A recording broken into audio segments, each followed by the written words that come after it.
Okay, the next part is actually starting to put the beads on. This is where I'm going to need my worksheet that looks like this, that has all the colors, and I'm going to need some string or yarn.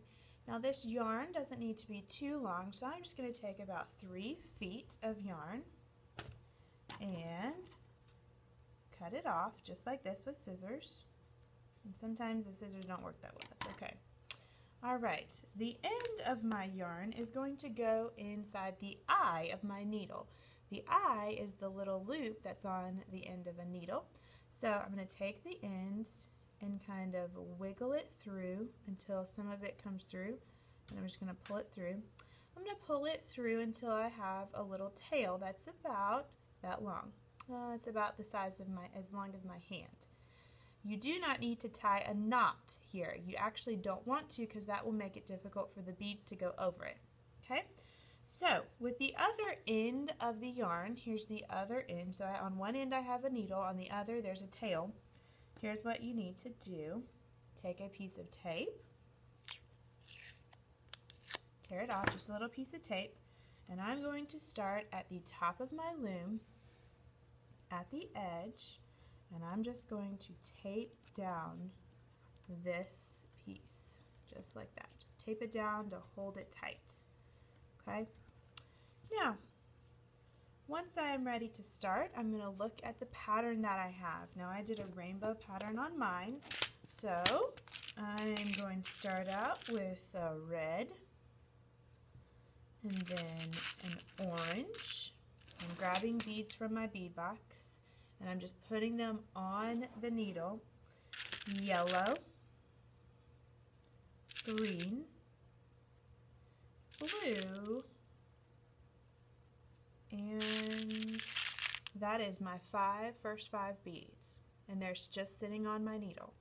After I have them on my needle, I'm going to move my fingers, and I'm just going to push them onto the yarn, just like this, and they will keep traveling down, and I'm going to keep pushing them until they're all the way to the end. Now this is where it's a little difficult, but you can do it.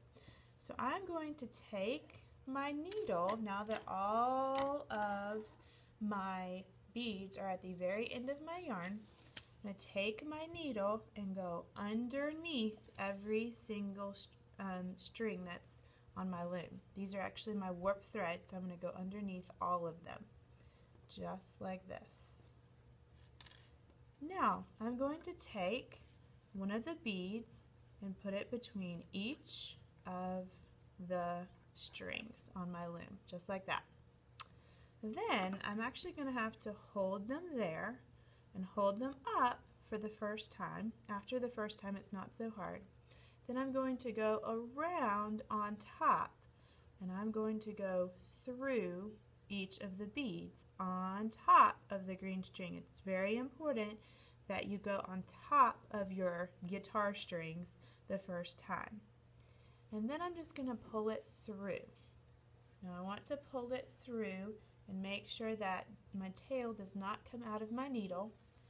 I'm going to pull it through and pull it tight, making sure that each of my beads stays in place, and when I pull it tight, you will see that the beads kind of hold onto the string and they stay in place now because I have put the yarn underneath and then came back and went through each and every single bead.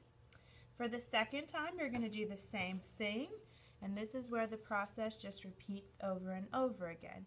Now this time I'm going to start with orange, so I'm going to do orange,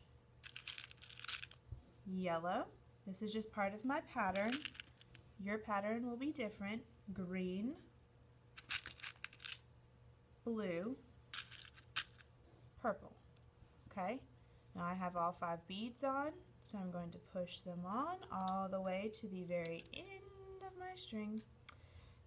I'm going to take my needle, I'm going to go underneath every single piece of yarn that's on my loom, and then I'm going to take my hand And I'm going to hold each of the beads, one between each of those pieces of yarn on my loom. Okay? Once I do that, I'm going to take my needle and go through each of the beads on top, just like that. I'm going to pull that through, making sure that my tail does not come off. So I'm going to pinch the tail, make sure it does not come off of my needle. All right, and so when I pull it tight, you see that the pattern, you can see the pattern very well, and that all the beads are staying in place. That means that you have done it correctly.